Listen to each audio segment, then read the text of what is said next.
Hermano, buenos días. Vamos a continuar con nuestro estudio. Ya está apuntado en el pizarrón. Es la predicación del Evangelio, parte 4. Y hoy vamos a ver la predicación del Evangelio, de los ingredientes del Evangelio, que son el arrepentimiento, la fe, el carácter de Dios, la ley de Dios. Hoy vamos a ver, como ya también está escrito, la predicación de la fe en el Hijo de Dios. Les vamos a pedir que estén atentos en su Biblia.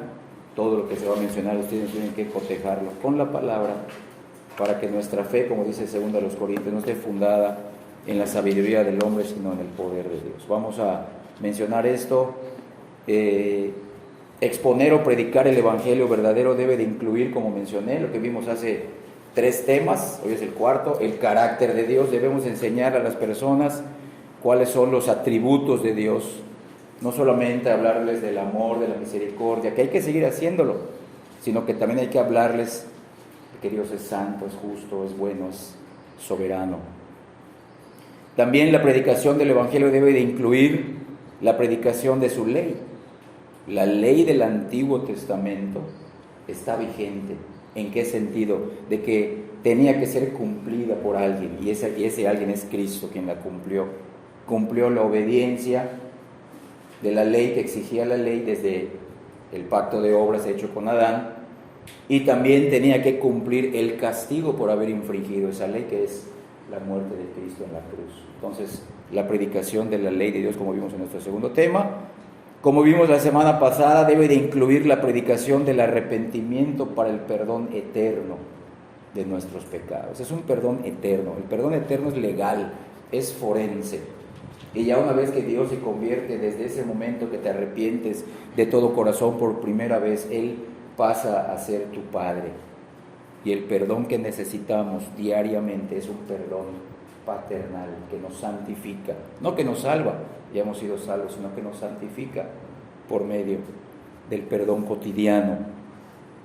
Hoy, con la ayuda de Dios, estaremos estudiando que para predicar correctamente el Evangelio de nuestro Señor Jesucristo, también se debe de predicar la fe en el Hijo de Dios. Y para el tema que nos corresponde, vamos a regresar a nuestro texto base. Vamos a Marcos capítulo 10, solamente hoy vamos a leer el versículo 21 otra vez. Pero todo el tema, si Dios nos permite, la próxima semana vamos a ver otra parte de lo que significa predicar el Evangelio. Y hoy vamos a ver solamente la segunda parte del versículo 21. Dice así, cuando vimos la semana pasada que Cristo le dijo: anda, vende todo lo que tienes y dalo a los pobres y tendrás tesoro en el cielo. Fue lo que vimos la semana pasada, que es el arrepentimiento de su codicia, del amor a las riquezas. Y hoy vamos a estudiar la frase que dice: ven, sígueme, tomando tu cruz. Vean, esa es la fe. Ven y sígueme. Ven y sígueme. Hoy vamos a estudiar qué significa esta frase. Entonces empecemos mencionando esto. El arrepentimiento y la fe son hermanos siameses. ¿Sabe lo que significa siameses? Están unidos o nacen simultáneamente. Los hermanos, podemos decir, estos que nacieron son cuates. A veces nacen gemelos, que uno es niño, otro es niña, o a veces nacen y uno no se parece tanto al otro, pero los dos se parecen a sus papás. O pueden ser gemelos idénticos. Eso significa que son hermanos siameses. El arrepentimiento y la fe nunca podemos separarlos, jamás. Cuando prediquemos el Evangelio, a veces tendremos que predicar del arrepentimiento, a veces tendremos que predicar de la fe, o a veces tendremos que predicar de ambos, porque donde está uno, está también el otro. Donde está el arrepentimiento, está también la fe. Donde está la fe, está también el arrepentimiento. Es decir, están invariablemente unidos en el corazón del verdadero convertido. La fe verdadera siempre implica arrepentimiento. La fe verdadera siempre implica arrepentimiento. Y el verdadero arrepentimiento siempre está mezclado con la fe. Eso que no lo olvidemos, esa es la base de nuestro estudio.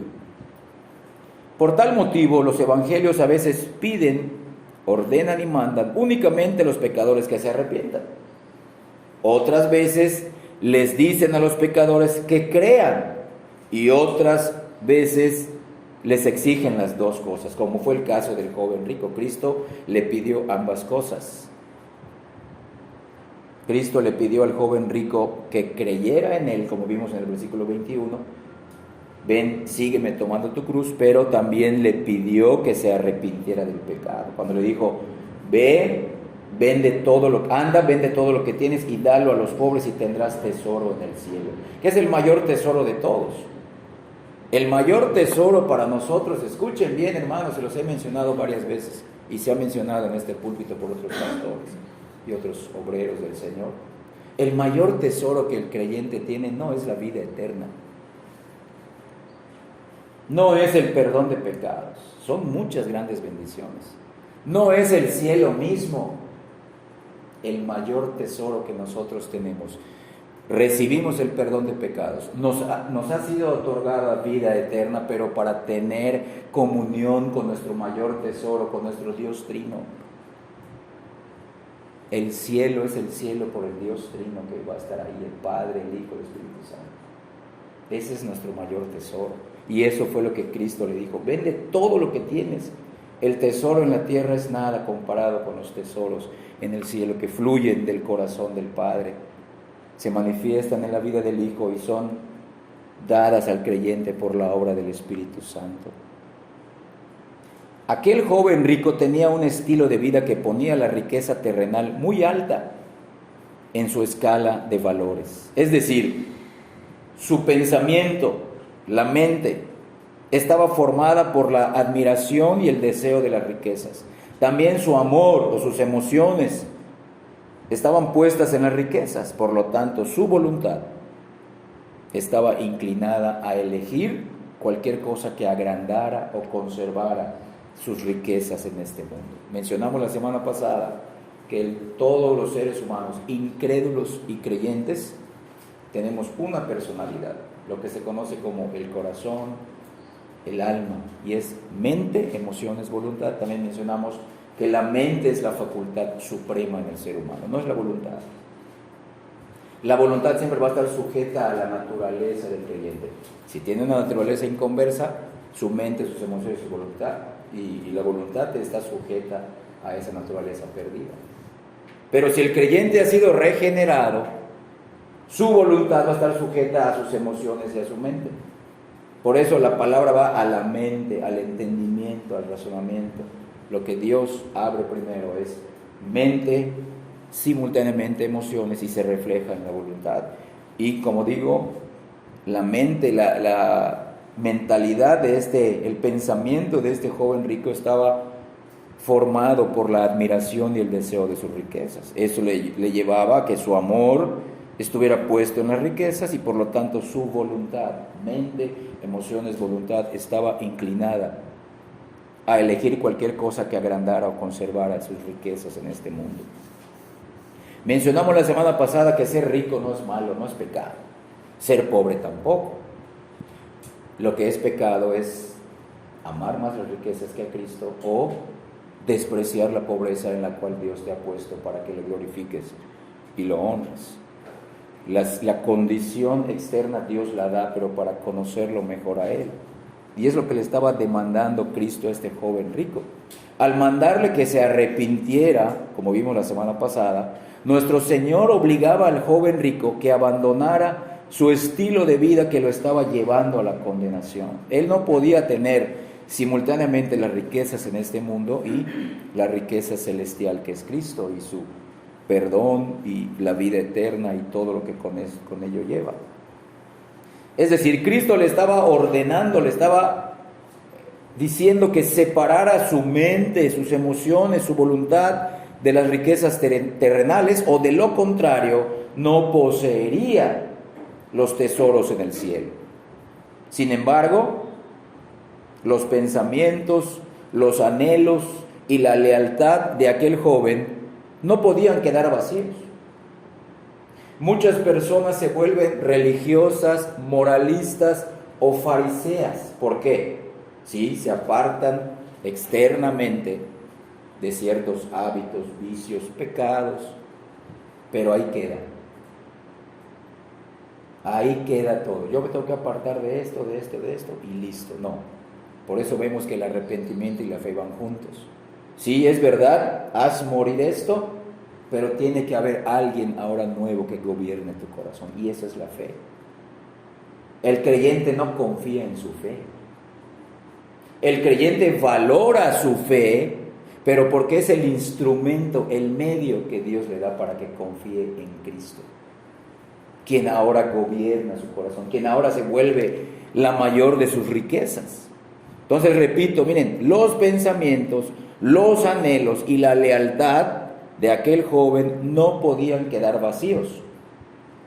Y esta es una advertencia de los mismos labios de Cristo, que no debemos, ni ningún creyente se debe de quedar en el vacío o en la neutralidad.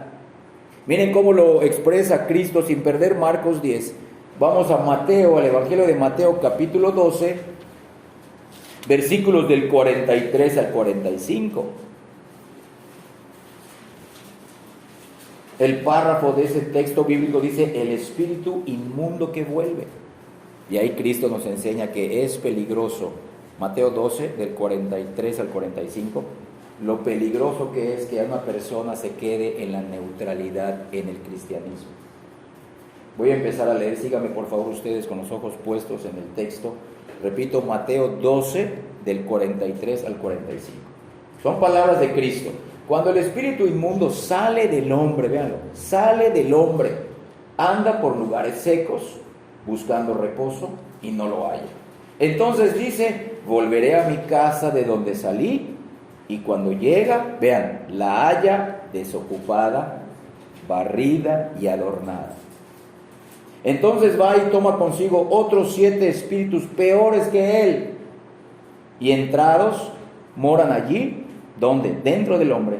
Y el postrer, o sea, el siguiente o el posterior estado espiritual de aquel hombre viene a ser peor que al principio. Así también acontecerá a esta mala generación. Lo que los judíos estaban haciendo: sí, vamos a apartarnos de esto, de lo otro. Es verdad, hay que escuchar lo que dice ese maestro, pero no lo vamos a seguir. No vamos a creer en él. Nos está hablando de moralidad, de religiosidad, de cómo ser mejores y jactarnos en nuestras obras. No entendieron el evangelio. Dice, esas personas que con el evangelio externamente han sido iluminados, van a caer en un peor estado espiritual. Solamente me están siguiendo, pero poniendo sus ojos en sí mismos, poniendo sus ojos en que creen que se pueden salvar obedeciendo la ley. No, Cristo obedeció la ley por nosotros para salvación. Ya una vez salvos, nosotros queremos obedecer la ley, pero para santificación. Confiamos en la obra completa y perfecta y eterna de Cristo. Entonces, lo que Cristo nos está enseñando, que es necesario que una nueva doctrina, que es el evangelio, debe de llenar la mente del creyente. Asimismo, el afecto ha de ponerse en otro objeto y otro dueño debe de gobernar la voluntad. Por eso es necesario: arrepiéntete, déjalo que te está gobernando, déjalo a lo que inclinas tu vida, pero no te quedes ahí, tienes que seguir a Cristo. Por eso Cristo le dijo: ven, sígueme. Alguien tiene que ocupar tu mente renovada, tu corazón limpio, tu voluntad inclinada al Señor. Él se vuelve ahora el objeto de adoración. Es decir, aquel joven tenía que creer también en el Señor Jesucristo, porque solamente apartarse de un pecado y ya significaría desviarse luego hacia otro peor. Él debía de tener a la vez fe en Cristo. Es lo que leemos en la cariñosa invitación de Jesús, que leímos hace rato en Marcos 10, 21. Ven, sígueme. Nosotros no estamos buscando conocimiento académico o teológico únicamente. No solamente estamos buscando llenar nuestra cabeza de exégesis hermenéutica, ser grandes apologistas. Nosotros estamos buscando conocer la Biblia, estudiarla, ser buenos teólogos, ser buenos, si Dios nos permite, eruditos en la palabra, pero para seguir a una persona, para seguir a Cristo. No para que nos jactemos en nuestro conocimiento, Dios nos libre, sino para decir, Señor, ¿cómo me permites conocerte a ti? Y tú puedes hacer conmigo como quieras. Tú has demostrado tu amor hacia pecadores como yo al ir y al morir por mí en la cruz también. Yo quiero conocerte más. Yo quiero estudiar más tu palabra. Quiero estar atento a lo que dice. Quiero escuchar buenas prédicas en el internet. Quiero leer algunos libros que me apoyen en el entendimiento de la palabra. Pero porque estoy siguiéndote a ti con los ojos de la fe. No solamente llenar nuestra cabeza de información académica, nosotros estamos buscando, y lo que Cristo le dijo al joven, ven, sígueme, es una relación personal y relacional diaria con el Señor, no solamente los domingos. Cristo no se queda aquí, espiritualmente hablando, sentado, esperando, ojalá y vuelva en el próximo domingo, no. Cristo habita por la fe en nuestros corazones, por el Espíritu Santo. El Padre habita dentro de nosotros por el Espíritu Santo desde que nos regeneró. Entonces, el Dios encarnado que es Cristo, tiernamente se hace condescendiente para llamar a un rebelde que ama el dinero más que a Él. Le dice, ven, sígueme. Y este hombre ya había caído en la tentación que leemos. Acompáñame ahora, sin perder Marcos 10. Vamos a primera carta de Pablo a Timoteo, capítulo 6. La primera carta de Pablo a Timoteo, capítulo 6, versículos 9 y 10, nos menciona lo que había en el corazón del joven rico y lo que puede estar en el corazón de alguno de nosotros, y lo que sucede en el corazón de las personas que están en el mundo. Uno de los tantos ídolos que gobiernan a los inconversos, aquí está escrito. Voy a empezar a leer. Ustedes, por favor, síganme con los ojos puestos en estos versículos. Primera a Timoteo, capítulo 6, versículos 9 y 10. Dicen así los versículos. Porque los que quieren enriquecerse caen en tentación y en lazo, trampa, y en muchas codicias necias y dañosas, que hunden a los hombres en destrucción y perdición. Vean, hermanos. Porque raíz de todos los males es el dinero, no, el amor al dinero, el cual codiciando algunos se extraviaron de la fe. Lo que estamos viendo hoy, la predicación en la fe en el Hijo de Dios. Se extraviaron de la fe y fueron traspasados de muchos dolores. Y al final, el dolor será eterno en su alma y en su cuerpo y en su espíritu. Esto, lo que Cristo le estaba diciendo a este hombre, era algo, le estaba haciendo un favor, humanamente hablando. Ven, sígueme, arrepiéntete. Cristo amorosamente llama a un pobre pecador que había caído en esta tentación. El Señor estaba llamando al joven rico, quien era un transgresor de la ley, aunque el joven rico no se veía así. Él pensaba que estaba cumpliendo toda la ley moral y no. Cristo le estaba diciendo, parafraseando, ven, cree en mí, dame tu mente, dame tu amor, dame tu obediencia. Entonces, hermanos, es necesario aclarar algunas ideas y confusas a las personas acerca de la fe. No todos entienden lo que significa la fe, como también hemos mencionado. Cuando un incrédulo menciona, es que yo sí, pues sí, Dios, no está hablando del mismo Dios. Cuando una persona menciona Cristo, no es el mismo Cristo bíblico. Y lo mismo la fe, y lo mismo el arrepentimiento. Tenemos que aclarar algunas ideas confusas y erróneas acerca de la fe. ¿De qué manera se ofrecía a Jesús aquel joven pecador? Se ofrecía como aquel a quien hay que seguir. No solamente sus enseñanzas, no solamente sus mandamientos, sino a una persona a la cual hay que seguir. Cristo le estaba diciendo, aprende de mí. imítame, obedéceme. Me has llamado maestro. Es verdad, ahora tienes que obrar como un servidor y discípulo mío. No quiero que simplemente digas que soy el maestro, quiero que lo vivas, quiero que lo creas. ¿Cómo? Viniendo a mí y siguiéndome. No de labios para afuera. Necesitas indagar en mi palabra, necesitas buscarme en oración, necesitas seguirme en las buenas y en las malas. No solo los domingos, todos los días de tu vida a partir de hoy. ¿Recuerdan lo que dijo Cristo? Vamos ahora a Lucas, al Evangelio de Lucas, capítulo 6. Esta es una pregunta como que está reprochando en el Sermón del Monte. Lucas 6, versículo 46.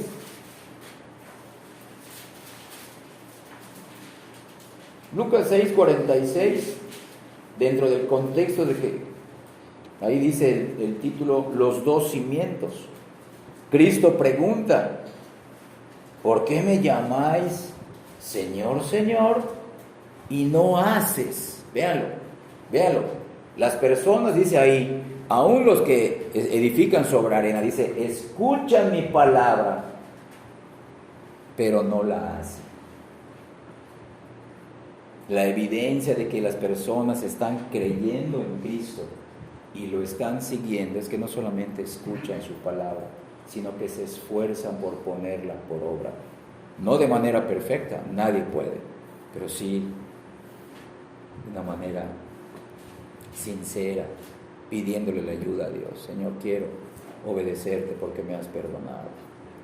Si yo le digo Señor, Señor, y no hago, sí lo entiendo, lo leo, lo estudio, lo memorizo, pero no lo hago, no le obedezco, entonces, ¿por qué le estoy llamando Señor, Señor? Y este joven rico llegó diciendo, maestro bueno.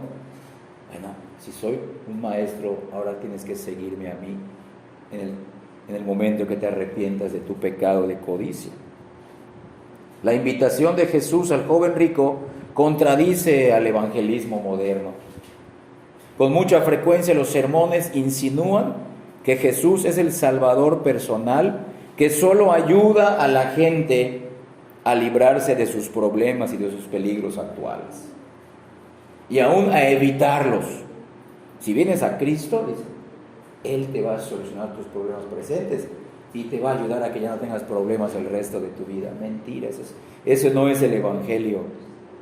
Cristo no vino a salvarnos de nuestros problemas y los peligros. Hemos dicho, los problemas y los peligros son efectos de nuestro mayor problema, que es el pecado, como vamos a ver.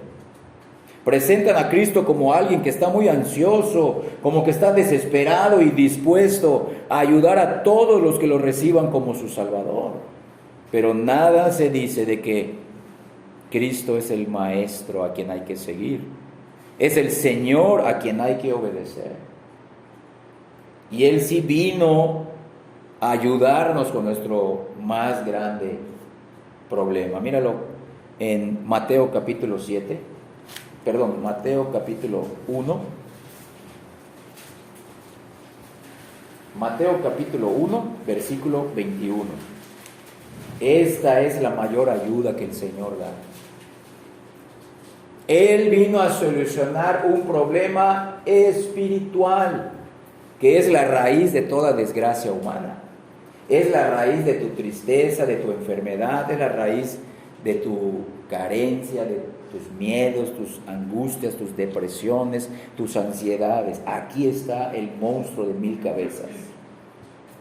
Mateo 1:21, y dará a luz un hijo y llamará su nombre Jesús, porque Él, y solo Él, salvará a su pueblo de sus pecados.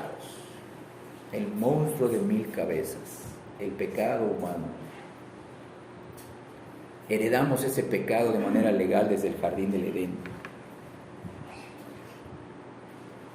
Y como hemos estado viendo ya, la Escritura, desde el momento que menciona a Cristo, lo pone como a alguien a quien hay que seguir. No solamente, ya me salvó de mi pecado, gracias Señor, nos vemos. Nos vemos en el cielo, nos vemos cuando yo muera. A mí déjame vivir ahora como yo creo que debo de vivir el cristianismo, Gracias por tu perdón en la cruz. Nos vemos luego. No, no es así. Él te salva de tu pecado, ahora Él es tu Señor, Él es tu Maestro. ¿Y sabes qué? Querrás rendirte a Él cuando entiendes la cruz. Quieres seguirle. Sabes que no puedes. Creías que lo estabas haciendo, pero Señor, no puedo. Quiero hacerlo. Tú me has perdonado, me has salvado. Quiero seguirte, Señor. Desde el principio, las Escrituras presentan a Cristo como alguien a quien hay que seguirle como discípulo. Fue lo que le dijo al joven rico: ven, sígueme. Y también Cristo lo enseñó ahí mismo en el Sermón del Monte, como leímos en Lucas 6, ahora lo dice también en Mateo 7:14, acompáñame a Mateo 7:14, dice que primero hay una puerta estrecha, la cual puerta es Él, pero no solamente hay que pasar por la puerta estrecha, dice, la puerta estrecha es el inicio del camino angosto, Mateo 7:14, lo hemos visto en temas anteriores, porque estrecha es la puerta, y esa puerta es Cristo, porque Él es el camino, la verdad y la vida. Él es la puerta de las ovejas, como vemos en Juan 10. Porque estrecha es la puerta y angosto el camino que lleva a la vida, y pocos son los que la hallan. Pocos hallan esa puerta y pocos están caminando ese camino angosto, Cristo dice. Entonces a Cristo hay que seguirlo, no solamente se trata de entrar y ya entré y aquí déjame, Señor, yo voy a recorrer y hacer mi propio camino. No, hay un camino marcado para cada uno de los que el Señor permite pasar por la puerta de la salvación. Hay un camino angosto, y ese camino angosto es dirigido por Cristo, a quien hay que seguir. Y esta verdad de que hay que seguir a Cristo no es una invitación añadida, como se cree en el evangelismo moderno, que dicen, bueno, tú ya recibiste a Cristo como tu Salvador, bueno, eres creyente, ahora, ¿quieres una mayor bendición? Tienes que dar el segundo paso. Ahora tienes que recibirlo como tu Señor. Ahora tienes que entrar en un proceso de discipulado. Después de 15 años que se dice creyente. No, hermanos. Desde el momento que una persona pasa por la puerta, se vuelve discípulo, se vuelve creyente, se vuelve hijo de Dios. Creyente y discípulo son palabras que se intercambian en la Biblia. No es que primero soy creyente unos años y a ver si decido volverme en discípulo. No, ser discípulo es para los creyentes muy inspirados, es para los que quieren una bendición mayor. No, a mí déjame aquí, tranquilito, yo quiero ser un creyente, yo no quiero ser discípulo. Mentira, hermanos, todos tenemos, como el joven rico, tenemos que ir a Cristo y seguirlo día a día. Es verdad, como menciona el Salmo 46:1, que no vamos a ir, pero si gustas apuntarlo, 46:1, es verdad que Jesús es un pronto alivio en las tribulaciones, pero únicamente para todos los que confían en Él, solamente para aquellos que lo están siguiendo. Cristo nunca dará una ayuda salvadora a quien no lo esté siguiendo.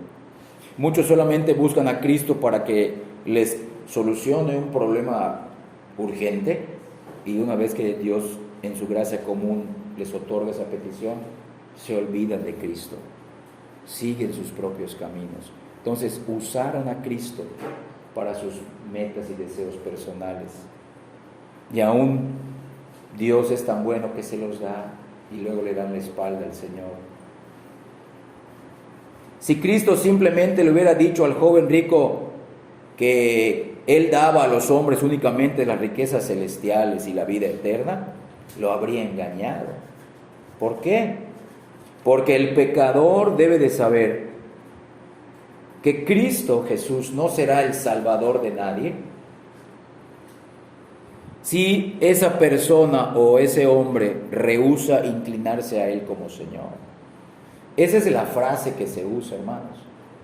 Nosotros no debemos de creer, como mencioné, bueno, sí, Cristo es Salvador y Señor. No, Cristo es Señor. Y como Señor te tiene que salvar. Es lo que le dijeron al carcelero de Filipos. Acompáñame a Hechos 16. Cuando estaban el apóstol Pablo y su discípulo Silas en la cárcel de Filipos,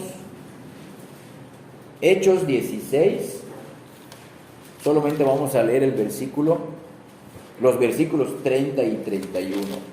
Miren la frase que se usa, y es la misma que se usa en muchos otros pasajes del Nuevo Testamento. Voy a empezar a leer Hechos 16, 30 y 31. Y sacándolos el carcelero, les dijo: Señores, ¿qué debo hacer para ser salvo?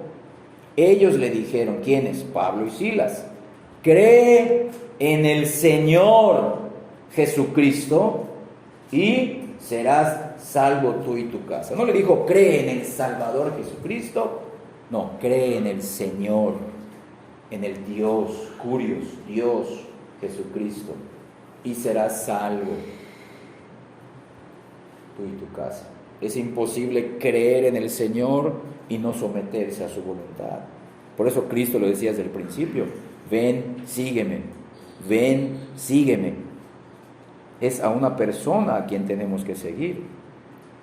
Nuestro Señor no quiere saber nada de la herética doctrina de los siglos XX y ahora el siglo XXI, que mal enseña que recibir a Jesús como Señor es algo opcional y secundario, o algo posterior en la vida del creyente. Para Cristo no se trata de un segundo paso opcional para grandes bendiciones, pero innecesario para entrar en el reino de Dios. Entonces, aquellas personas que creen que están bajo el cuidado de Cristo como su Salvador, bueno, ya entré al cielo, pero pues todavía no lo he hecho, mi Señor, no han entrado al reino de los cielos. Se están engañando. Son personas que quizás están en la iglesia sirviendo, están en la iglesia adorando, cantando, pero si no están siguiendo a su Maestro y al Señor Jesucristo, no están en el reino de los cielos. No son sus hijos, no son hijos de Dios. El mensaje adulterado de nuestros días ha engañado a hombres y mujeres, convenciéndolos de que Jesucristo será el Salvador, incluso de los que rehúsan seguirlo como Señor, pero eso no es verdad. La invitación de Jesús desde el principio para salvación, siempre, para salvación de los pecadores, siempre es, siempre fue y siempre será: ven, sígueme. Tenemos tú y yo que seguir a Cristo, lo que el joven rico rechazó. Por lo tanto, la verdadera esencia de la fe salvadora es el reconocimiento práctico del señorío de Jesús, doblegándonos ante su autoridad y siguiéndolo. Esa es la fe. Por eso les dije, hay que aclarar aspectos de la fe. Hermanos, la fe no nos aleja de Cristo. La fe nos acerca gradualmente más y más a Cristo y a su señorío en nuestra vida. No solamente los domingos, sino te acerca a Cristo como papá, como esposo, como mujer, como trabajador, como hijo de creyentes verdaderos, como vecino. Tenemos que seguirle en cada área de nuestras vidas, gradualmente, progresivamente, poco a poco, no de la noche a la mañana, pero sí, el Señor irá entrando a nuestras vidas. Es verdad que solamente serán salvos aquellos que confiesan con su boca que Jesús es el Señor. Acompáñame a Romanos capítulo 10, versículos 9 y 10. Es verdad que los que confiesan, creen en su corazón y confiesan a Cristo como el Señor, esos son los salvos. Miren, voy a empezar a leer Romanos 10, versículos 9 y 10. Que si confesares, que si dijeres con tu boca que Jesús es el Señor, véanlo, y creyeres en tu corazón que Dios le levantó de los muertos, serás salvo. Esa es la fe. Pero vean, el principio es con el corazón regenerado, puesto por Dios, cambiado por Dios, se cree para justicia, para que seas declarado justo, para que la justicia de Dios se cumpla también en ti cuando crees en la muerte y en la obra de Cristo, pero con la boca se confiesa para salvación. Es verdad, eso es suficiente, es por fe, no es por obras. Pero miren, creer y obedecer son ideas tan similares que el Nuevo Testamento incluso intercambia las palabras. Ahí mismo en Romanos 10. Ahora los versículos 16 y 17. Dice ahí, mas no todos, ahora ya utilizó otra palabra, ya no dice creer, ahora dice, obedecieron al Evangelio. ¿Ya vieron? Muchos, no, sí, el Señor es mi Señor, es mi Señor. Y están, el Señor, Cristo es el Señor. Pero vemos que su vida anda por otro lado, no se someten a Cristo, no se someten a su reino, a su iglesia. Entonces vean, mas no todos obedecieron al Evangelio, pues Isaías dice, Señor, ¿quién ha creído? Ahora vuelvo a mencionar la fe. ¿Quién ha creído a nuestro anuncio? Y luego dice el versículo 17, así que la fe es por el oír, y el oír por la palabra de Dios. ¿Y cuál fe habla? La que leímos en el versículo 16, una fe que cree, que conmueve al creyente y también le hace obedecer el Evangelio. Hermanos, la fe no es algo mental. Ya entendí los hechos históricos de Cristo. No es algo emocional. Incluye la mente, las emociones, pero tiene que reflejarse en la voluntad sometida al señorío de Cristo. Creer y obedecer son cosas similares. Ahora, ve cómo lo dice segunda a los Corintios, capítulo 10, versículos 4 y 5. Segunda a los Corintios, capítulo 10, versículos 4 y 5.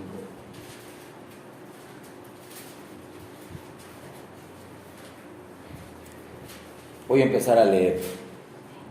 Estamos viendo que la palabra fe o creer y obediencia son sinónimas en la palabra. Como creyente y discípulo son sinónimas en la palabra, son intercambiables. Dice, porque las armas de nuestra milicia no son carnales, sino poderosas en Dios para la destrucción de fortalezas. ¿Cuáles fortalezas? Mentales y emocionales. Derribando argumentos y toda altivez que se levanta contra el conocimiento de Dios y llevando cautivo todo pensamiento, mire qué palabra utiliza, a la obediencia de Cristo. Pero para que una persona obedezca tiene que creer. No solamente obedezco externamente.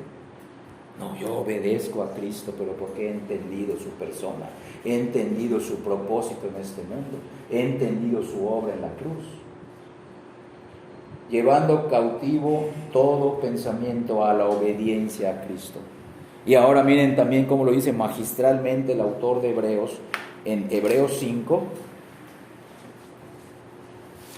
versículos 7 y 9. Hebreos 5, del 7 al 9. Voy a empezar a leer. Y Cristo, en los días de su carne, ofreciendo ruegos y súplicas con gran clamor y lágrimas, al que le podía librar de la muerte, fue oído a causa de su temor reverente. Y aunque era hijo, por lo que padeció, aprendió la obediencia. Y habiendo sido perfeccionado, vino a ser autor de eterna salvación para todos los que le obedecen. Véanlo. Aquí no está hablando de salvación por obras, sino está hablando de una fe que obra por amor. Una fe que lleva fruto, como vamos a ver brevemente. La evidencia del arrepentimiento, hermano, lo vimos la semana pasada. La evidencia del arrepentimiento es que te apartas del pecado. Antes amabas eso, ahora lo odias, lo aborreces. Se nota, no solo lo dices y lo sientes, sino que lo demuestras cambiando tu mente. Vimos, el arrepentimiento es un cambio de mente, de emociones, de voluntad con respecto a Dios, a uno mismo, al pecado, al mundo. Cambia toda la cosmovisión del creyente. Lo mismo la fe, hermanos. ¿Cómo tú puedes saber que yo estoy siguiendo a Cristo? ¿Cómo yo puedo saber que estás tú siguiendo a Cristo? Con nuestro estilo de vida, hermanos. Con nuestro estilo de vida de lunes a domingo. O diciéndolo de otra manera, de domingo a sábado, porque el domingo es el primer día de la semana. Entonces, creer es obedecer. Nosotros debemos de tener en claro esto, hermanos. Nosotros debemos de ser una iglesia que cree en Cristo y le obedece. Sin la obediencia no verás la vida eterna, porque la fe es obediente al Señor, como acabamos de leer. A menos que dobles las rodillas ante el cetro de Cristo, no recibirás los beneficios del sacrificio de Cristo. Muchos quieren la bendición eterna. Yo quiero ser salvo del infierno, quiero ser salvo de la ira de Dios, quiero ser salvo de la condenación eterna, pero hoy no me someto al Señor. No, yo quiero los beneficios futuros, pero no quiero su sometimiento, su autoridad en mi vida presente. Quiero el futuro de Dios, pero no quiero el presente de Dios. Una persona así no recibirá los beneficios del sacrificio de Cristo. Y eso es precisamente lo que Cristo le dijo al joven rico: ven, sígueme. Aquel joven quería quizás sinceramente la vida eterna, como la había entendido mal, como enseñaban los judíos, que eran la falsa religión de ese tiempo. Y ese joven rico le hubiera abierto de buena gana el corazón a Cristo para recibir el don de la vida eterna. Pero Jesús no estaba esperando a que el joven rico lo invitara para entrar en su corazón. Fue Cristo quien le puso las condiciones. Parafraseando Marcos 10:21, Cristo le estaba diciendo: sí, te daré la vida eterna. Sí, todos pueden tener la vida eterna. La vida eterna es para todos los pecadores, pero solamente si vienes y me sigues. Hazte servidor mío, somete tu mente a mis enseñanzas, pues yo soy el gran profeta. Inclina tu voluntad a mis mandamientos, pues yo soy tu rey. Solamente bajo estas condiciones ofrezco la salvación o la vida. Y ese es el mismo requerimiento para cada uno de nosotros. Esa es la fe que debemos de demostrar, hermanos. Es una fe que cambia la vida del creyente. Si Jesús se contentara con salvar al joven rico solamente porque éste hacía un asentimiento intelectual, los que estamos en la iglesia hacemos así, lo estamos entendiendo. Pero si solamente fuera eso, un asentimiento intelectual de que Él era el Salvador, entonces el Nuevo Testamento sería un libro diferente. Porque la fe exige más que un asentimiento intelectual. La fe exige más que una emoción por Cristo. Incluye el asentimiento intelectual, incluye las emociones acerca de Cristo, pero también incluye la voluntad. Mente, emociones, voluntad, todo el ser de la persona. El joven rico se habría marchado contento si hubiera sido ese el caso.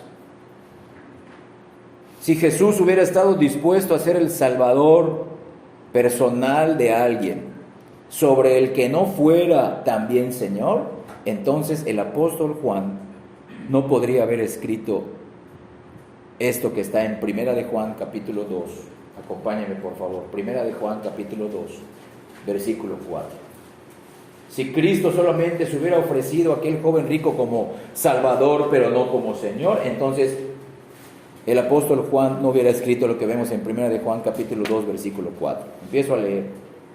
El que dice, el que confiesa con su boca, que leímos en Romanos 10, que si confesares con tu boca que Cristo es el Señor, el que dice, yo le conozco, soy cristiano, soy creyente, yo soy discípulo del Señor, el que dice, yo conozco a Dios y no guarda sus mandamientos, véanlo hermanos, el tal es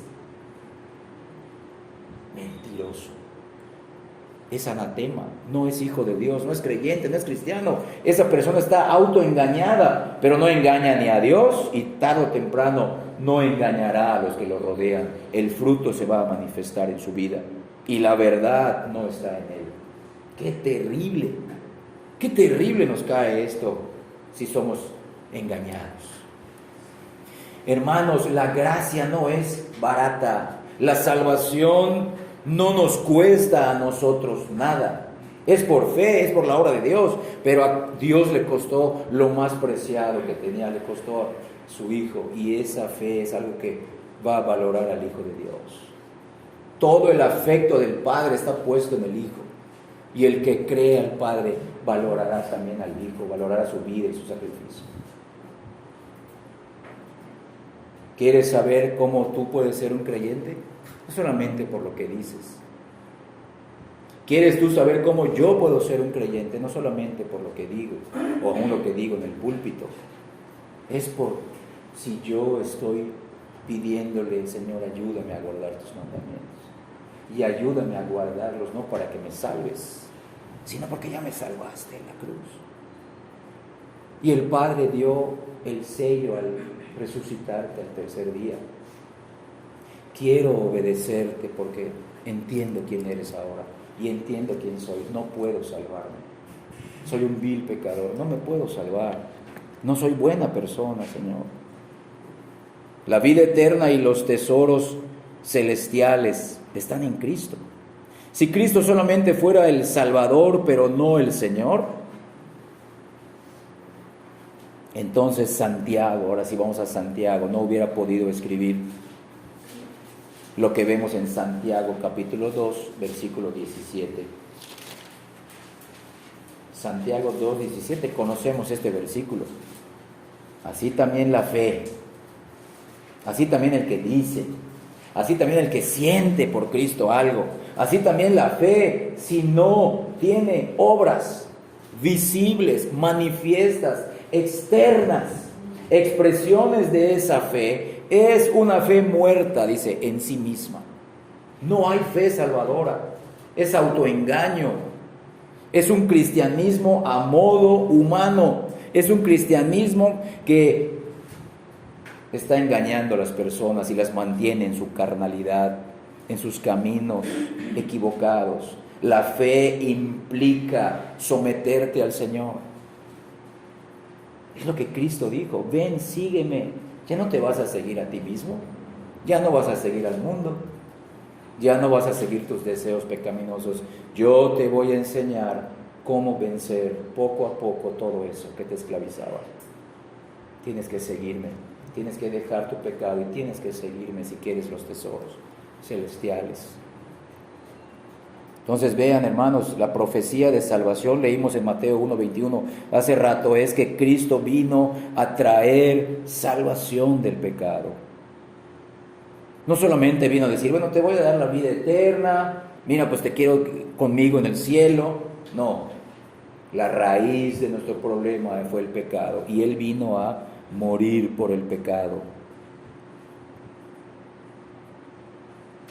Entonces, Cristo principalmente vino a eso, no vino a salvarnos de los aspectos solamente futuros del pecado, de la destrucción y la pobreza eterna, sino que cuál es la raíz de que muchos en el futuro van a ser condenados eternamente. La raíz es su pecado presente que no se han arrepentido, del cual no se han arrepentido y no han ido a Cristo para salvación. Que ninguno de nosotros, hermanos, esté jugando con Cristo en estas cosas. Que ninguno de nosotros esté engañado con una falsa fe. Que esto que Cristo le dijo al joven rico también sea aplicado para cada uno de nosotros. Jesús exigió que el joven se le sometiera en cuanto a Señor. Y entonces, y solo entonces, sería librado de la culpa y del poder del pecado. De la culpa de manera inmediata y del poder del pecado de manera progresiva en la santificación. Y en el futuro, aún de la presencia y de la existencia misma del pecado, donde ya ni vamos a querer, ni vamos a desear, ni vamos a poder pecar.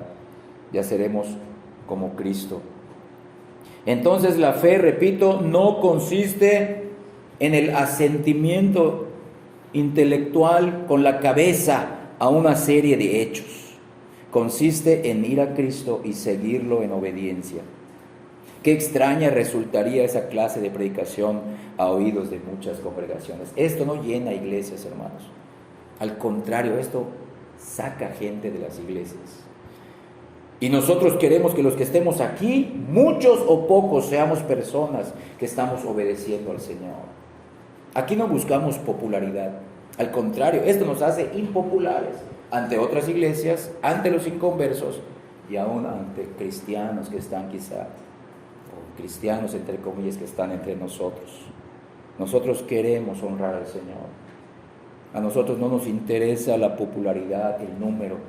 Nosotros buscamos que cada uno de nosotros esté demostrando su fe, siguiendo al Señor, obedeciendo al Señor.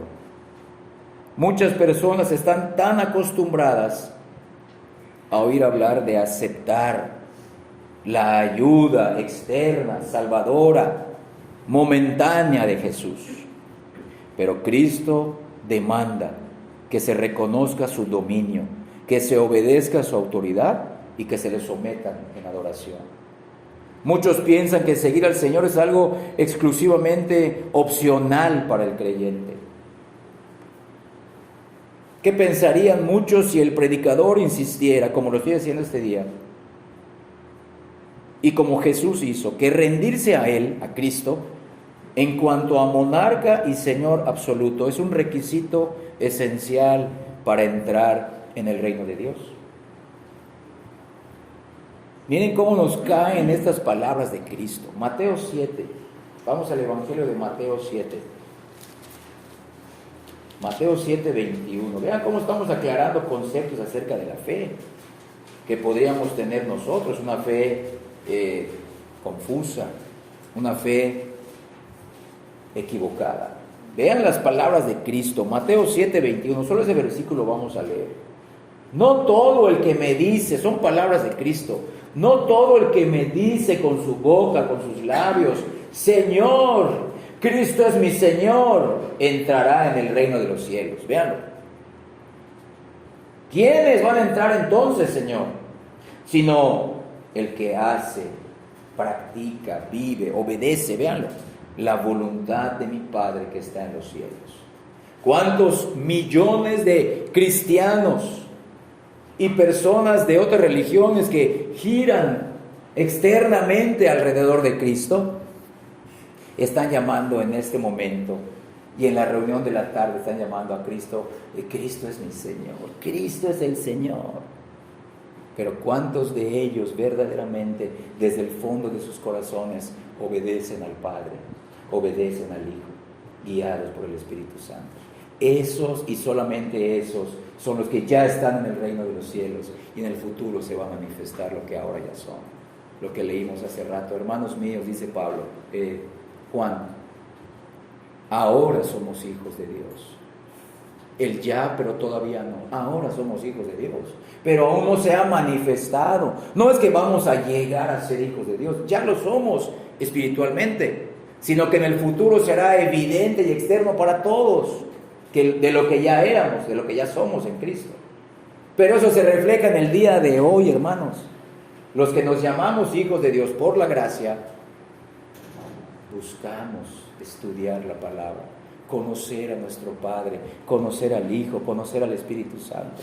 Y aunque sabemos que no podemos obedecer, queremos hacerlo. Queremos hacerlo.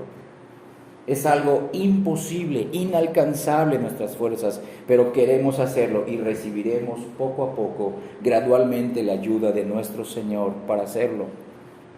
Se demostrará con los hechos.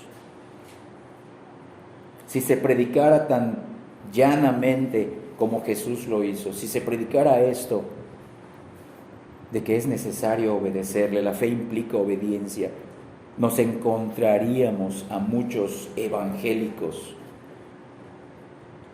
ahora serían nuestros enemigos y nos estarían mirando mal. Nos dirán, mira, ¿sabes qué? Tú estás complicando la gracia, ¿sabes qué? Estás complicando la verdad, y aparte estás condenando nuestra enseñanza. Tú estás enseñando una salvación de obras. No, la salvación se hace evidente por medio de nuestras obras. Lo que ya tienes se demuestra. Haces lo que eres. Haces lo que eres. No es al revés. Con frecuencia oiremos la acusación de que la nuestra y la predicación verdadera de Cristo es una predicación de méritos, de obras, es una salvación de obras. No, la obediencia del creyente al señorío de Jesucristo nunca es la causa de la salvación, nunca es la causa de la vida eterna, sino que la obediencia al señorío de Cristo es el fruto, es el efecto, la consecuencia posterior de haber recibido ya el favor y la gracia de Dios. Yo te pregunto, ¿por qué tú quieres obedecer a Cristo? Si tu respuesta es, bueno, para que yo reciba la vida eterna, no. Vamos a recibir la manifestación de que ya poseemos hoy la vida eterna, ya la poseemos espiritualmente. Por eso nosotros los creyentes, cuando morimos, nuestro cuerpo se queda acá desintegrándose y pudriéndose, pero nuestra alma va al cielo. Ya estamos en el reino de los cielos.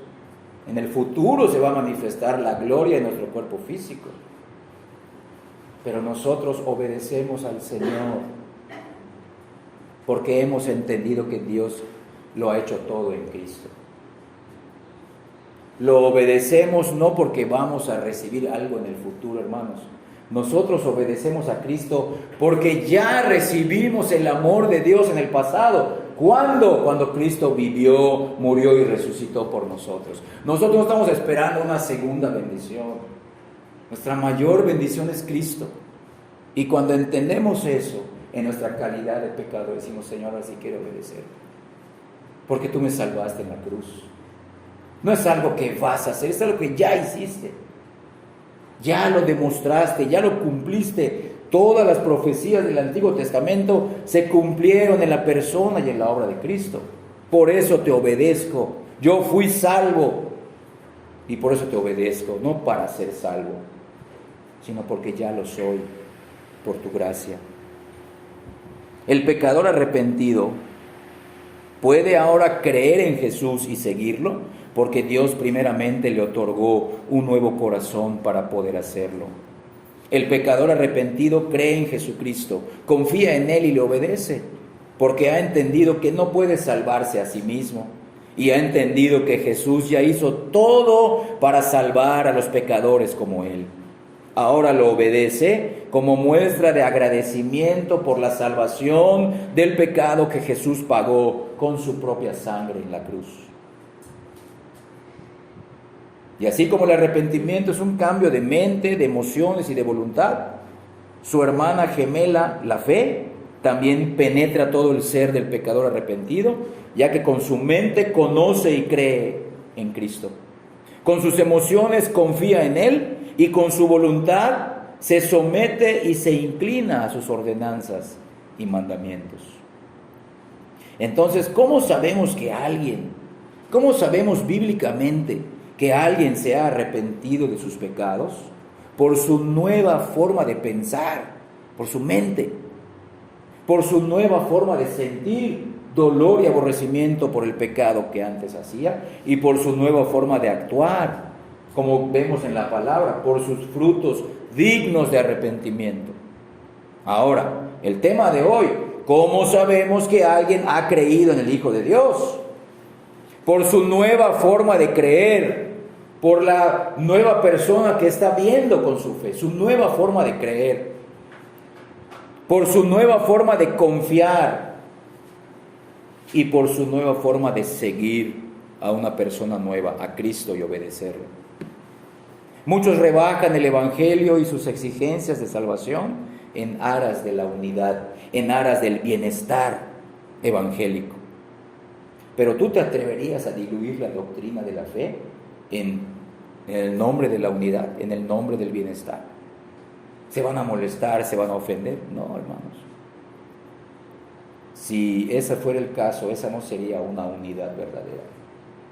Sería una unidad mundana a modo de conveniencias, tipo relaciones del mundo, que se tapan sus errores para mantener la amistad, los compromisos, sus promesas, sus pactos externos, pero no sería una unidad con nuestro Padre y con la obra de Cristo.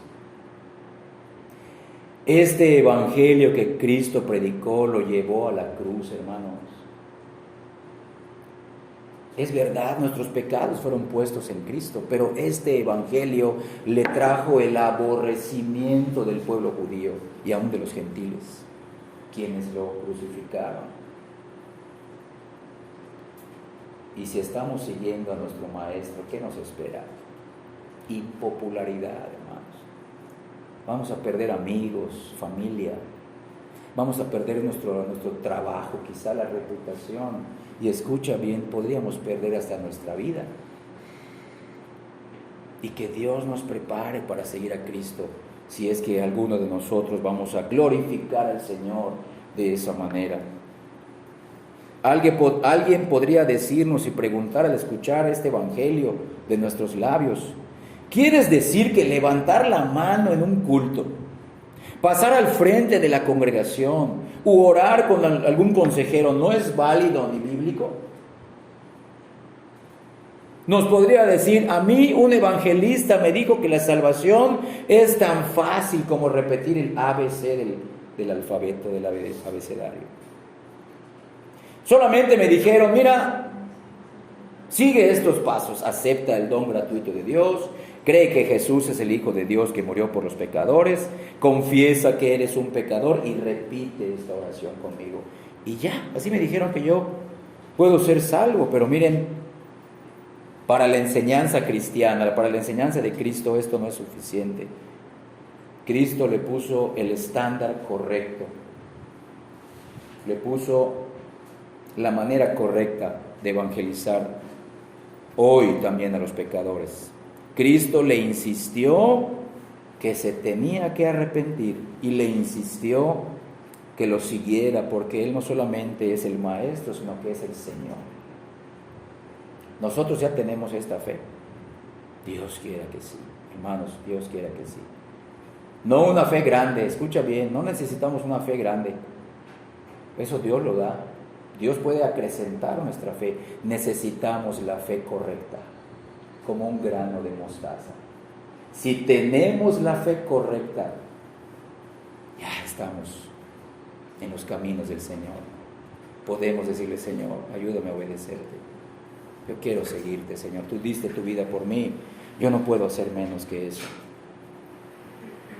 Nuestra generación ha oído mucho acerca de Jesús. Quizás somos la generación que más se habla de Cristo. Pero aquí tenemos un precepto que sale de sus labios y que se ha olvidado y se ha enterrado en el evangelismo. Incluso el simple concepto de fe se ha distorsionado, lamentablemente. Y hoy vemos que el cristianismo está creciendo. Escucha bien, externamente sí. Pero ¿será que los corazones estén inclinados al señorío de Cristo? Eso solo Dios lo sabe. Pero por el fruto se conoce el árbol, dice el Señor. Ahora es evidente que hay que hacer revivir la genuina invitación del Maestro y proclamarla desde las azoteas. Generación engañada. No hay vida eterna a menos que le sigáis.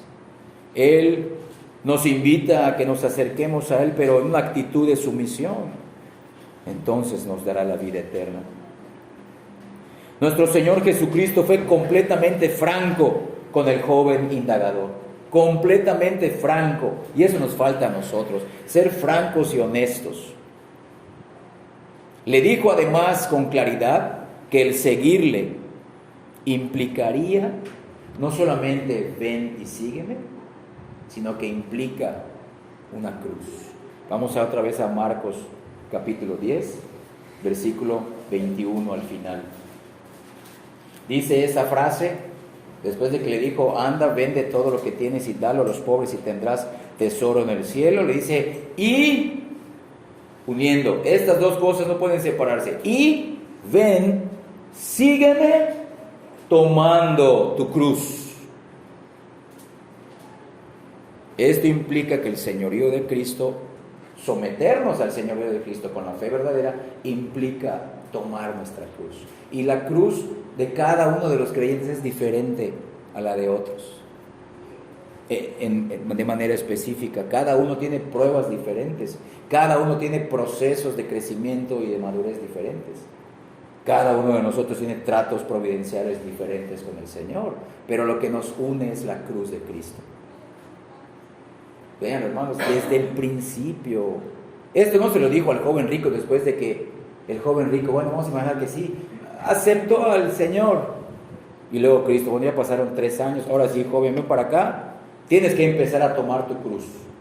No te lo dije al principio porque eso se le dice a los creyentes maduros. No, hermanos, desde el principio se le dice a los pecadores, a las personas inconversas. La fe implica tu mente, tus emociones y tu voluntad. Y ese señorío incluye pruebas, sufrimientos, muertes físicas, enfermedades. Pero Dios nos estará ayudando.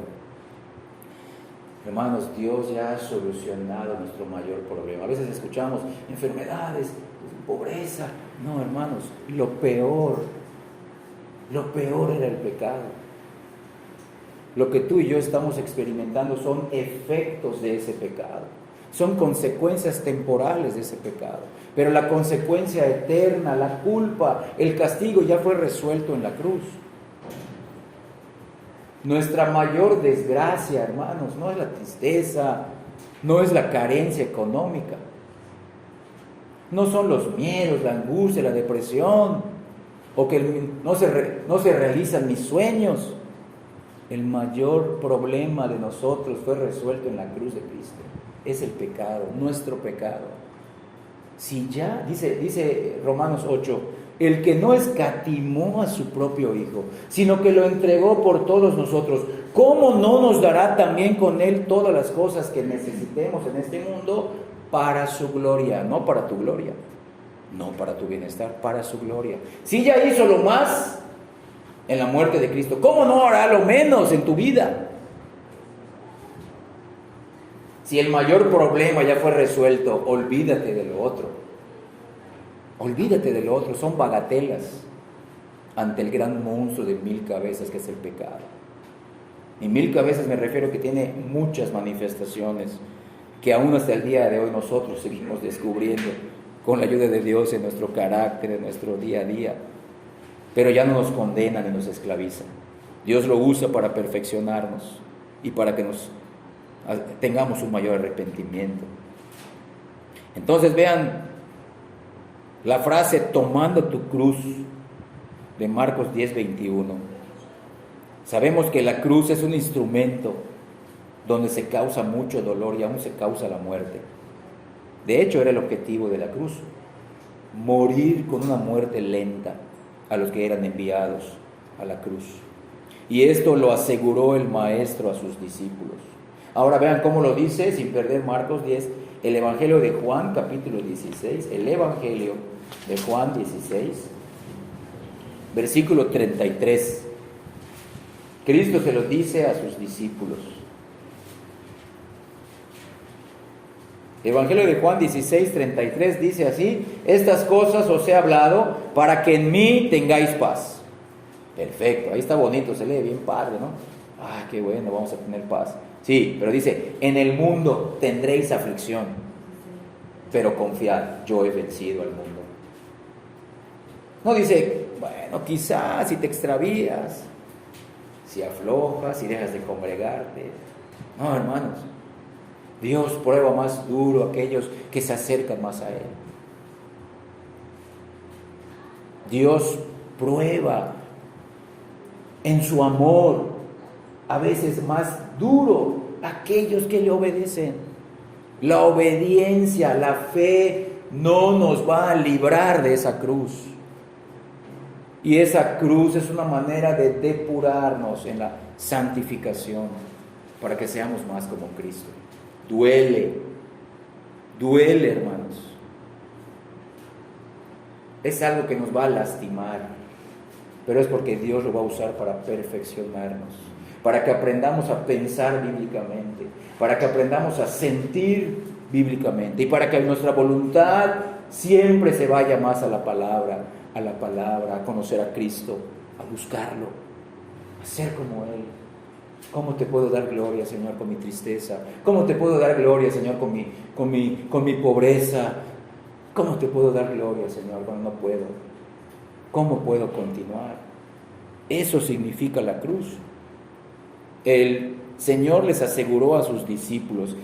Recuerden, al principio se lo dijo el incrédulo, el joven rico, pero aquí se lo está diciendo ahora a los que ya son creyentes, a los que ya inclinaron su mente, sus emociones y su voluntad. Esto no es solamente el principio del Evangelio, es todo el Evangelio. Es salvación, santificación, recién regenerado, maduro en la fe. Vas a tener aflicciones necesarias, son necesarias. Quizás decimos, Señor, esto ya no es necesario. Dios, es necesario. No lo entiendes ahorita, pero sigue, yo te voy a ayudar, vamos, sigue. No retrocedas, sigue. Yo te voy a ayudar. ¿Cómo? Es por fe, no por vista. Es con mis fuerzas, no con las tuyas. Es a mi modo, no a tu manera. Entonces el joven rico y aún los discípulos fueron informados desde el principio que la obediencia a Jesús conlleva molestias y sacrificios. Vean, también implica, como le dijo al joven rico, apartarse de los principales deleites de sus deseos carnales. Y también significa abandonar muchas otras cosas que no son malas en sí mismas. Cosas que son legítimas, que son lícitas según la ley.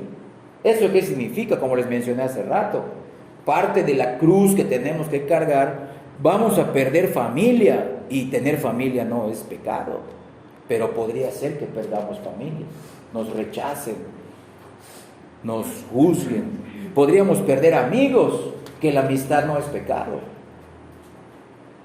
La cruz significa que nos esperan a ti y a mí, como fue el caso también de los discípulos, horas angustiosas de oración y horas de autoexamen, de conocernos a la luz de la palabra. Eso implica la cruz, hermanos. El discipulado cristiano, la vida cristiana, en ese sentido es costosa. No es que nos vamos a ganar la salvación, sino que seguir a Cristo es costoso. Y Él también lo enseñó, como vamos a ver brevemente. El discipulado es radical. Él tiene que destruir todo en nuestra vida para que Él vuelva a edificar todo desde nuestro interior. Miren Lucas capítulo 14, 28, perdón. El Evangelio de Lucas, en el capítulo 14, en el versículo 28, ahí está la frase.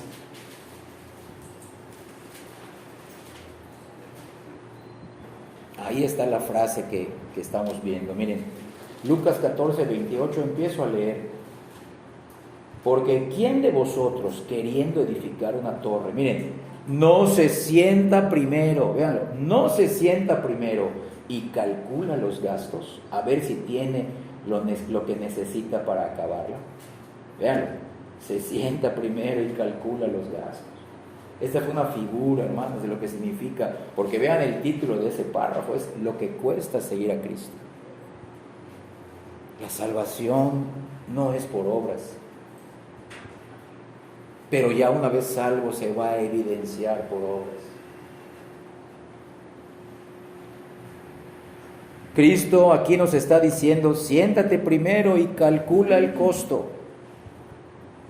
No quiero engañarte, no estoy ofreciendo el fin de los sufrimientos de este mundo, no estoy ofreciendo un cómodo lecho de flores, no te quiero tampoco ilusionar con falsas promesas.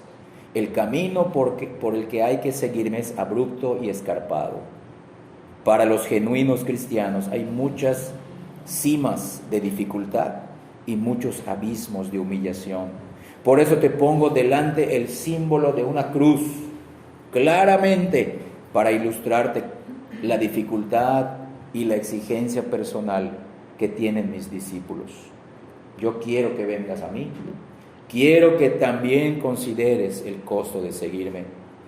¿Cuántas personas, hermanos, van a las iglesias, a las campañas evangelísticas?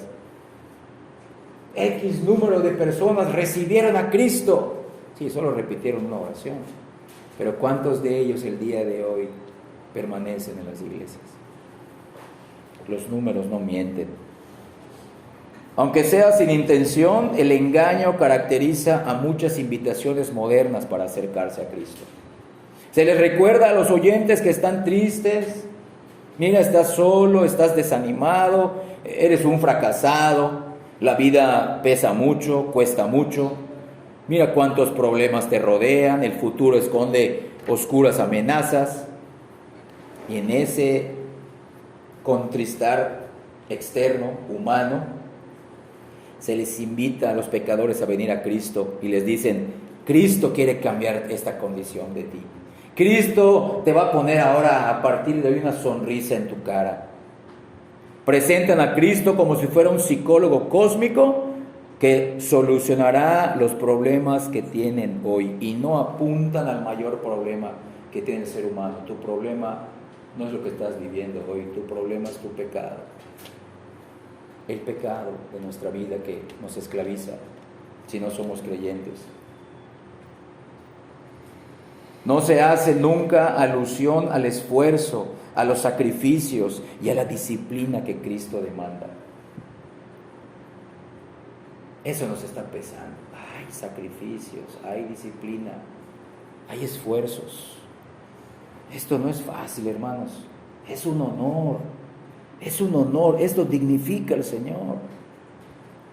Esto acrecentaría nuestra fe si fuéramos más esforzados, si realmente hiciéramos esos sacrificios que le hemos prometido a Cristo dejar para estar más con Él. No lo hacemos y decimos: ahora sí voy a ser más disciplinado, pero a veces nos gana la indisciplina.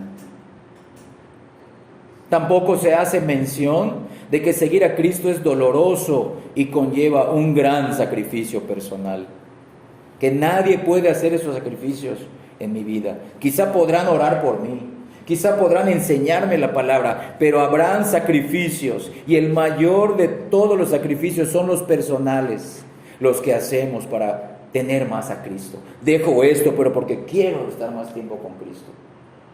Dejo esto, pero porque quiero saber más de Cristo. Quiero conocer mejor a mi Padre que me perdonó en Cristo.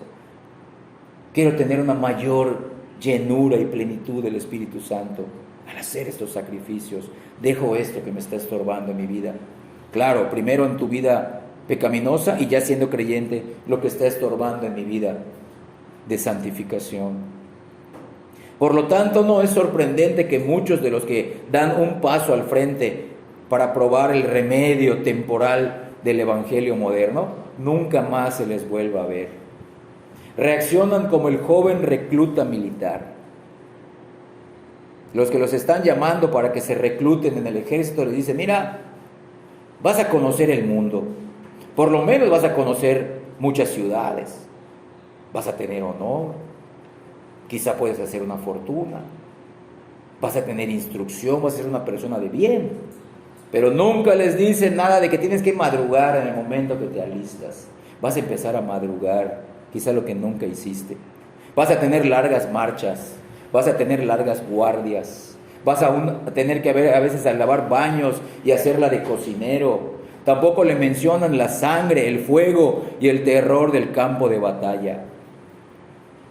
Muchas veces el joven convertido, después de unos días de profesar la fe en Cristo, se despierta y comprueba que sus problemas no se han solucionado, sino que se han complicado. Y es cuando abandonan la fe, como vemos en la parábola del sembrador. ¿Cuántos de los 4 tipos de corazones? 3 se apartan y solo 1 oye y entiende el evangelio y da fruto a 30, a 60 y a 100 por uno. Todos los creyentes dan fruto, poco, un poquito más o mucho fruto. Esas son las evidencias de salvación. Para muchas personas, la luna de miel psicológica del evangelismo moderno se termina pronto y piensan: me han engañado. Fueron promesas emotivas de un evangelista, y esas personas desaparecen para siempre de las iglesias. Y muchos de estos grupos evangelísticos mundiales, sin tomar en cuenta si las evidencias posteriores de las personas que dicen que han recibido a Cristo, como no las conocen, como no están en estos lugares, ellos llegan, predican y se van, pero dicen, este día recibieron 100 personas a Cristo, y lo ponen como estadística de salvación, para demostrar que ellos, solo en su campaña evangelística o misionera, tuvieron mucho éxito. Pero esta persona nunca se presentará para su bautismo, nunca querrá ser miembro de una iglesia, porque eso implica compromiso y que está bajo la disciplina de una iglesia. Esta persona tampoco querrá enseñar en la iglesia, no querrá servir, no querrá ni testificar ni edificar el cuerpo de Cristo. Esta persona convertida, pongo comillas, nada más se ha convertido en una estadística que incrementa la fama de un evangelista, pero que simplemente no se sujeta a las autoridades eclesiales y se vuelve en una desilusión y en dolores de cabeza en su iglesia, o donde empezaba a asistir y luego dejó de ir. Entonces vean, mientras las organizaciones evangelísticas independientes de las iglesias cosechan muchas conversiones, en las iglesias locales cada vez hay más confusión, lamento y desaliento, porque dicen, ¿y dónde están estas personas? Las personas que aceptaron a Cristo ayer, ¿por qué no vinieron hoy a la iglesia? ¿Será que son creyentes carnales? ¿Será que lo recibieron como Salvador pero no como Señor? Hay que ir a discipularlas, no, hay que ir a evangelizarlas de nuevo, porque no han recibido nada. La integridad del mensaje del Evangelio exige que tengamos un enfoque más honrado. Para aquellas personas que están buscando la vida eterna en nuestros días, como lo hizo aquel joven rico con Cristo, merecen que las tratemos como al joven rico. Así hay que hablarles. Se les debe de decir que el Señor que les presentamos espera de ellos que lleven una cruz, que lo sigan, que se sometan a Él. Y para impresionar los corazones con la gravedad de la decisión que tienen que hacer, haríamos bien en decirles, mira, ¿realmente quieres seguir a Cristo? ¿Sabes qué? Siéntate y piénsalo. No como los que dicen, levántate y pasa al frente. No, nosotros hay que decirle, mira, siéntate y piensa lo que vas a hacer. No te metas en esto a ciegas. Esto implica una cruz. Y cuando pongas la mano en el arado, no debes volver atrás. Sí, hay tesoro en el cielo, pero pertenece a aquellos que toman su cruz en este mundo. Cristo también lo advirtió. Estamos en Lucas 14, ahora vamos a Lucas 9. Retrocedemos unas páginas. Lucas 9:62. El alto costo de seguir a Cristo, lo que implica la fe, lo que implica fe en el Hijo de Dios. Lucas 9:62. Y Jesús le dijo, ninguno que poniendo su mano en el arado mira hacia atrás es apto para el reino de Dios. Una predicación así es bíblica, pero no encaja con el evangelismo moderno, ya que después del sermón, el programa evangélico incluye un acto de decisión pública. Dice, no podemos enojar a los hermanos que están entre nosotros, no podemos enojar a los hermanos creyentes que están entre nosotros, porque sus familiares vinieron, sus familiares pecadores vinieron, no podemos enviarlos a su casa con estos pensamientos terribles acerca de la eternidad, acerca de la salvación y de la condenación y del infierno. No. ¿Cómo vamos a predicarles así? Los vamos a ofender. Hemos esperado semanas y meses preparando este evento y toda la reunión gira alrededor de que las personas tienen que tomar una decisión hoy por Cristo. Y así son las campañas evangelísticas, hermanos. Se han creado miles, millones de iglesias con gente así, que dicen que tienen la fe, pero no obedecen al Señor. Y cuando vienen las pruebas, empiezan obedeciendo un tiempo al Señor, empiezan las pruebas, toma tu cruz, se apartan. No era la fe verdadera. No es que nosotros nos vamos a mantener en el camino con nuestra capacidad, es Cristo. Si te ha salvado a ti y a mí, Él nos va a sostener en este camino. Estarán diciendo, no podemos poner estos obstáculos a la salvación. Imagínate lo que una predicación así le haría a estas personas que llevan toda la semana tristes. No se puede marchar la gente más entristecida con este evangelio, pues esa fue la reacción del joven rico. Pero la persona se va triste, ¿sabes por qué? Porque implica que tiene que dejar lo que más ama, y eso le da dolor al hombre. No quieren soltar el ídolo, no quieren soltar el pecado. No, yo quiero tener a mi ídolo y quiero tener la salvación. Dios me tiene que salvar así. No, tienes que dejar todo. Tienes que abrir tus manos, tu corazón y tu mente para que Dios la llene. Tienes que dejar que Cristo sea tu Señor. No hay ninguna prueba de que el joven rico llegara a confiar en Cristo y se arrepintiera de su pecado, pero al menos se le puso honradamente frente al Evangelio y se le colocó frente a las implicaciones del Evangelio en esta vida. El alto costo de seguir a Cristo, el privilegio de seguir a Cristo, hermanos. Es un privilegio, duele, va a ser algo difícil, complicado, pero poco a poco vamos a ir entendiendo que es un privilegio venir a Cristo con la fe verdadera y seguirlo. Cristo no lo engañó para que hiciera una decisión, una confesión a la ligera, como lo hacen ahora los evangelistas con técnicas sutiles de presión. Tampoco se le manipuló con métodos psicológicos que utilizan muchos vendedores. Cuando este joven rico se fue de la presencia de Cristo, ahora sí ya sabía perfectamente cuál era la respuesta a su pregunta inicial. ¿Cuál fue su pregunta? Maestro bueno, ¿cómo puedo heredar la vida eterna? Cuando se fue ya sabía cuál era la respuesta. Tenía que arrepentirse de su pecado hacia las riquezas y tenía que ir a Cristo, seguirlo y tomar su cruz. Esa debe de ser también nuestra meta al compartir el Evangelio, hermanos. No importa quién sea.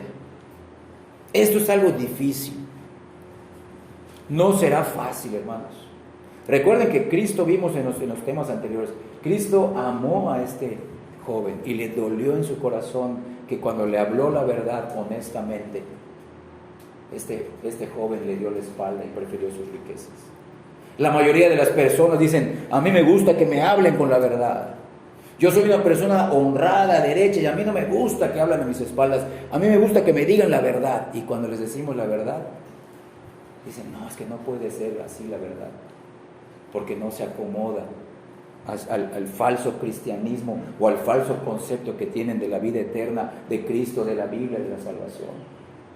Choca con la mentalidad pecadora del hombre. Entonces, hermanos, esta debe de ser nuestra meta, tanto al compartir el Evangelio a los perdidos, y escucha bien, y también debe de ser nuestra meta cuando convivimos y hablamos entre creyentes. Siempre debemos de ir a Cristo, siempre nuestras decisiones deben de ir siempre a Cristo, seguirlo y tomar nuestra cruz, aún ya siendo creyentes, o sea, permanecer en Él. Si no hemos ido, es ir a Cristo, y ya estando en Cristo, permanecer en Él, siempre, un mayor arrepentimiento, una mayor fe, porque nosotros creemos que este Evangelio, y solamente este Evangelio, es el que Dios usa para salvar a los pecadores. Este es el único Evangelio que tiene poder de salvación hasta el día de hoy. Y ni a ti ni a mí nos toca convertir a nadie. Si una persona se convierte, no será por nuestra elocuencia, capacidad, nuestros esfuerzos, no, será por el poder de Dios. No tenemos que ser grandes teólogos para predicar el Evangelio, es hablarle lo que está escrito. Ya dependerá de Dios si salva a esas personas. La salvación es prerrogativa de Dios. A nosotros nos corresponde predicar el Evangelio a toda criatura, no importando los resultados. Que Dios nos capacite, hermanos, para entender, creer y predicar este Evangelio. Tenemos una tarea imposible. Estamos viendo nuestra cruz mientras escuchamos este Evangelio. Decimos, está difícil. Sí, está difícil. Pero esto dignifica al Señor. Es imposible, hermanos, ser discípulos por nuestras fuerzas. Por eso el salvo es una obra de Dios de principio a fin. Sin la fe en Cristo nadie se puede salvar. Pero la fe que no se muestra en una obediencia cada vez más evidente, ¿será la fe salvadora? El llamado del Evangelio a creer en el Hijo de Dios es más que saber acerca de los hechos históricos de Cristo. Es más que saber acerca de la doctrina llamada Cristología. Es más que solo saber, conocer y entender la vida, la muerte y la resurrección del Señor Jesucristo. Es más que conmoverse, entristecerse y llorar aún por sus sufrimientos y muerte. Es a la vez ir a Cristo, permanecer con Él y seguirlo en las buenas y en las malas. Es tomar la cruz y morir en ella al yo. Morir en ella a nuestra autonomía, a nuestra autosuficiencia y a nuestra autosatisfacción. Es seguirlo día a día porque Él es digno. No sé cómo lo voy a hacer, pero tú eres digno de que yo te siga. Tú moriste por mí en la cruz. Tú sí lo mereces, Señor. Tú mereces mi vida completa, mi mayor esfuerzo, aunque no valga nada. Tú sí lo mereces. Tú eres digno de mi obediencia. Tú eres digno porque tú sufriste y moriste por nosotros los pecadores, porque tú preferiste ser echado en el mar de la ira de Dios en nuestro lugar. Esa es la fe verdadera.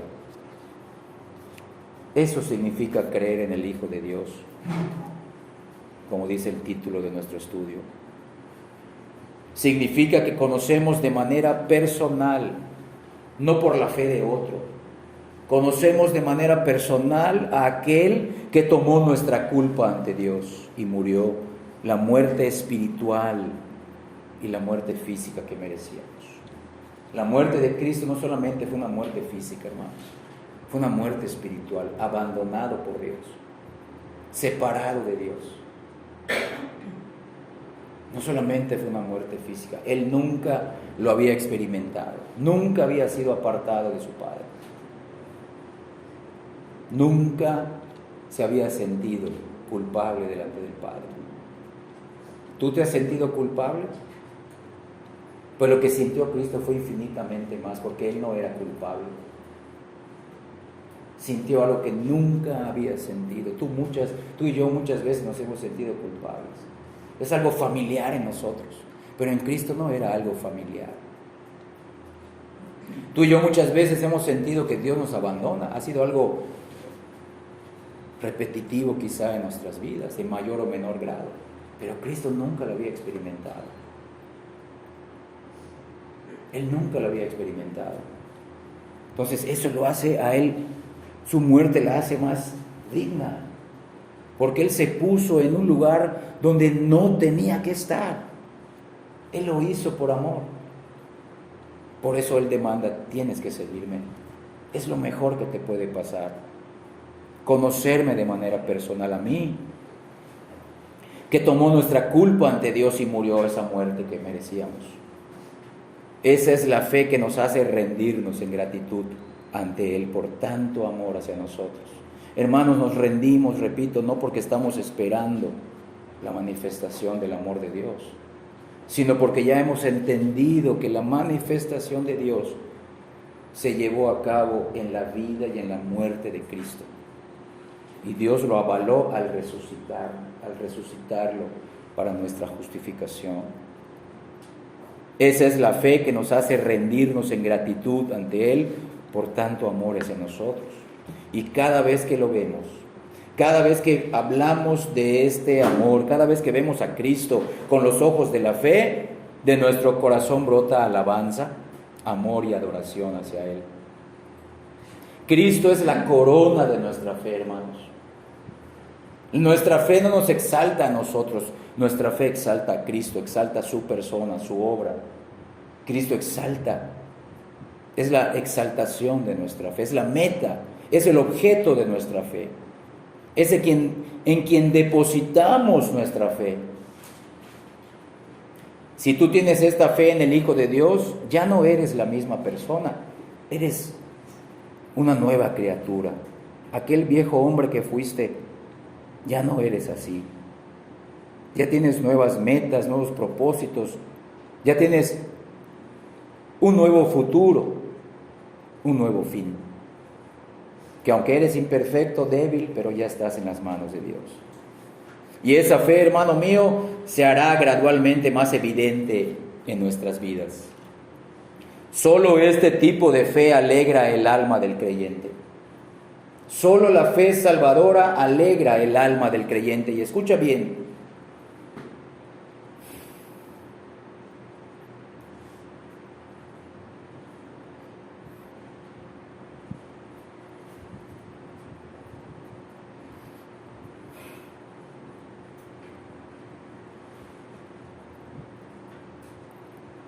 Esta misma fe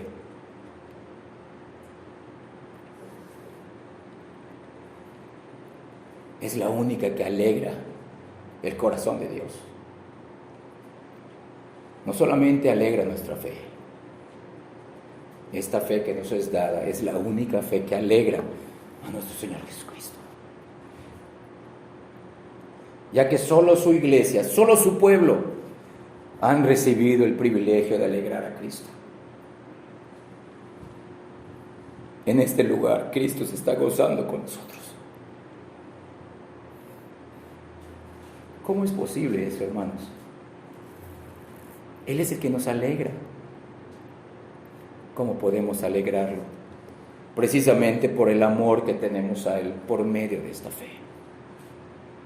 Él se goza en nosotros, con nosotros, aunque sea un amor débil. Pero si es un amor sincero, si has entendido su salvación en la cruz, ese amor endulza también el corazón de Cristo. Dios el Padre se deleita, hermanos, en un pueblo que tiene fe en su Hijo. Todo el afecto del Padre está en el Hijo, y Dios el Padre se deleita también en un pueblo que tiene su fe en su Hijo, porque esa fe honra al Padre. Cuando por medio de la fe apoyas tu cabeza en el pecho de Cristo, no solo recibes consuelo y amor, sino que le das alegría.